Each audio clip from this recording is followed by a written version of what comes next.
Well, it is great to be here this morning.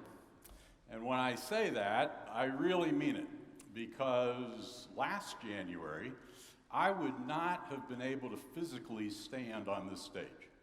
I barely had enough energy in my body to get out of my hospital bed, walk 3 steps to the bathroom, and get back and climb into my hospital bed.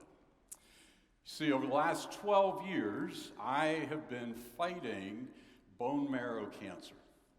And this morning, I want to share with you just one moment that happened about 18 months ago when God met me in a very strange and unimaginable way, at least in my mind. But first, we need to go back a little bit further. About 12 years ago, I'm diagnosed with this bone marrow cancer, and I had chemotherapy to knock it into remission, which was great. It worked really well. And so 2015, 2016, 17, I'm going into Mass General Hospital to the Cancer Center every 3 or 4 months. I'm getting my blood tested, and I'm having meetings with my oncologist.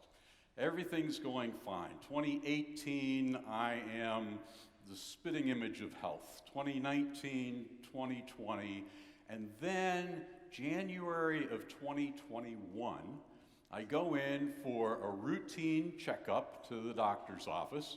And the way it goes, I go in, they draw a little blood, they send it to the lab, I wait in the waiting room.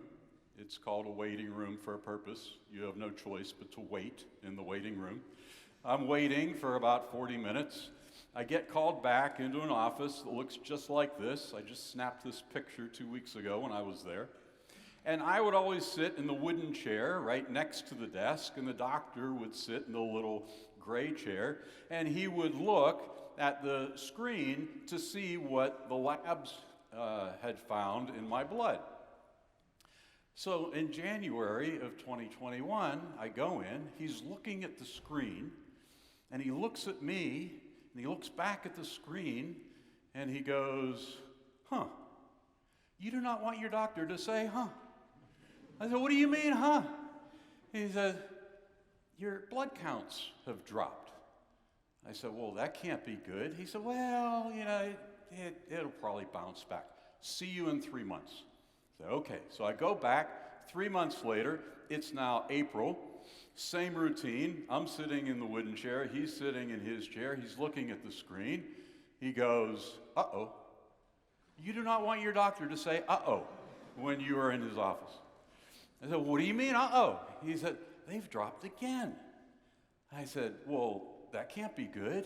He said, nah, but don't get too excited. Give it another 3 months, okay? I'll see you in July. So I go back in July 2021. I go in, same routine. I'm sitting there. He's looking at the screen. He looks at me. He looks at the screen. He looks at me. He says, how do you feel? I said, I feel fine. He said, do you feel tired? I said, no, I don't feel tired. Any fatigue? No fatigue. Are you feeling dizzy at all? He said, no, I don't feel dizzy. I feel fine. I said, why? He said, your blood counts are really low.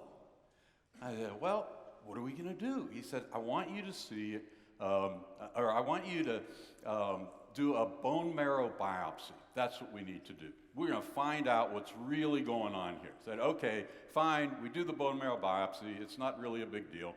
But it takes about 10 days to get that test back. So, but 2 weeks later, I meet with him again, and he says, you've got another form of bone marrow cancer. This is called myelodysplasia. It's a very fancy term. Myelo means marrow, as in bone marrow. Dysplasia, it means not working. Bone marrow, not working. I said, okay, that can't be good. He said, no. He said, you need to see a specialist. One of my colleagues who specializes in myelodysplasia, his office is at the end of the hall. I've made an appointment for you to see him next week. Okay, so I go in and I see this new oncologist. It's the end of July now, the very last day. And he says to me. He goes through the whole litany of what this is all about, and I respond and say, so, is this bad? And he says, well, we rank this kind of cancer on a scale of low to high risk, and you are high risk. I said, well, okay, what are we going to do about this? Is it really bad? He said, well, yeah, it's pretty bad. He said, if we don't do anything, you will die in 6 months to maybe 2 years, because the cancer will just keep eating away at your bone marrow, and your body will keep producing fewer and fewer blood cells. And I said, well, okay. I said, so what do we do? And I've been through this before, so I think I know what the answer is. I'm thinking medication, pills, more chemotherapy. I was not prepared for him to say, you need a bone marrow transplant. I need a what? How's that work? He said, yeah, it takes about 3 months to set it up. We'll do it in December, but the first thing we need to do is you need to meet with the whole transplant team over the next 2 weeks. And I go, okay. So the next 2 weeks, we're in August now. And those first 2 weeks in August, I am meeting with everybody under the sun. I am meeting with nurses and nurse practitioners and research nurses and social workers and insurance people and the coordinator for the transplant who's going to find me some loving soul who's going to donate some of their bone marrow so that I can continue to live. And I go through all these appointments, and I have to have my heart tested and my lungs tested to see if I'm strong enough to even do this transplant procedure. And then I meet with the doctor who's actually going to do and oversee the transplant. 45 minutes with him. He starts off by saying, so you'll check into the hospital where you'll be here for 4 weeks. Like, I have to eat hospital food for 4 weeks? Really? Over Christmas and New Year's? Oh my gosh. And he's going through all these things and all the statistics about how probable it is that this will work and maybe not work and everything. And my head is just exploding. My head is just spinning. And right on the heels of this is the annual faculty workshop. It's a week before classes start. I show up here, we're in the chairman's room in the Kosk Science Center. I'm sitting in the back. I have no idea what's going on. My head is just in chaos. It is spinning. I'm not sure what's going on. It's like one of those big, dark, black rain clouds that's just sitting and enveloping your head, and I don't know what's happening. President's speaking, I don't care. Provost is speaking, I don't know what he's talking about. I don't know what anything's going on. My head's just going crazy. And then our distinguished professor of the theater arts, Norm Jones, steps up. You know Norm. Norm is a great storyteller. And so he catches my attention as he gets up to share some reflections on all of his years at Gordon College. And he begins by telling a little story about how he was young. He really enjoyed comic strips, and his favorite one was Charlie Brown.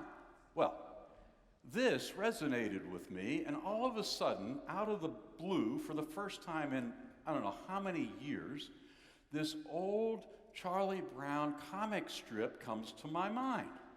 And it's this comic strip in which Lucy has set up her little lemonade stand as a psychiatric help station. Charlie Brown comes along and she says, "What's up, Chuck? How can I help you?" And he says, Lucy, I just can't figure out the meaning of life.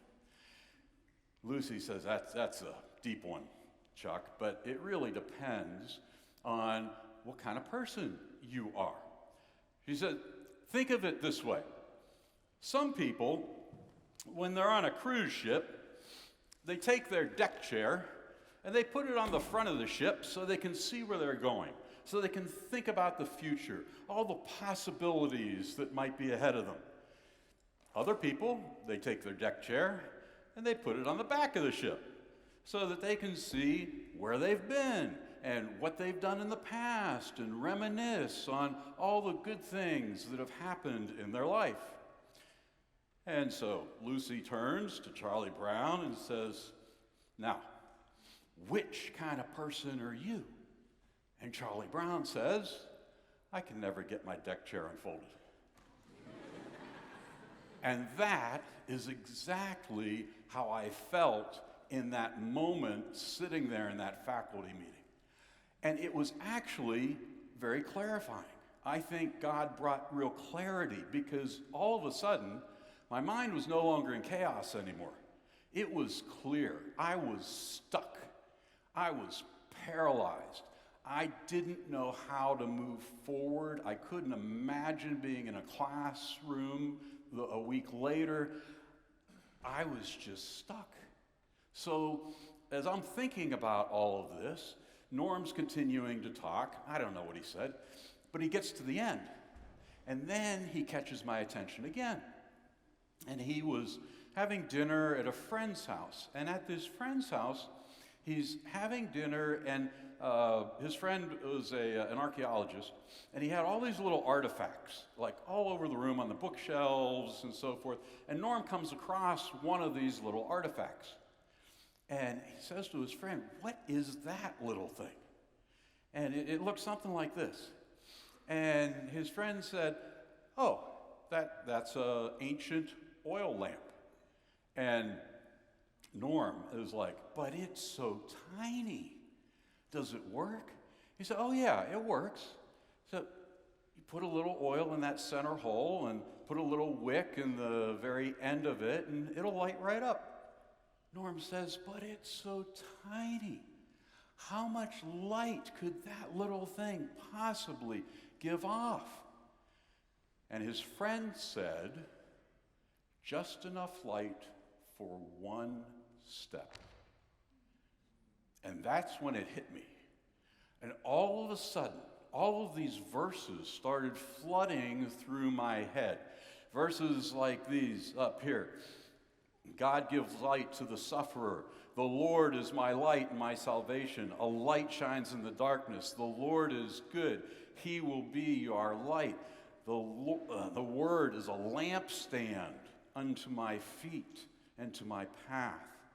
For the Lord will be our everlasting light. Though I sit in darkness, the Lord is a light for me. You are the light of the world. The light shines in the darkness. The darkness has never put it out. God said, "Let light shine out of the darkness." God is light, and in him there is no darkness. We sang this morning in those first two songs about light and about darkness and about how God is the light. And all of a sudden, God just kind of reveals to me this little ditty in my head where I'm thinking, that's all I need. I just need enough light for tomorrow. And if I have enough light for today, then that'll give me hope for tomorrow. If I have hope for tomorrow, then maybe I can take one more step. And so in my head, it just starts going. A little light for today, a little hope for tomorrow. A little light for today, a little hope for tomorrow. Go ahead, say it with me, it's fun. A little light for today, a little hope for tomorrow. A little light for today, a little hope for tomorrow. And that's what I did. I just kept thinking of that, and I just kept taking one step at a time. And, I got to the point where, you know what? I can get my deck chair unfolded. I can figure this out. I don't have to be stuck. I can make this happen with God's help.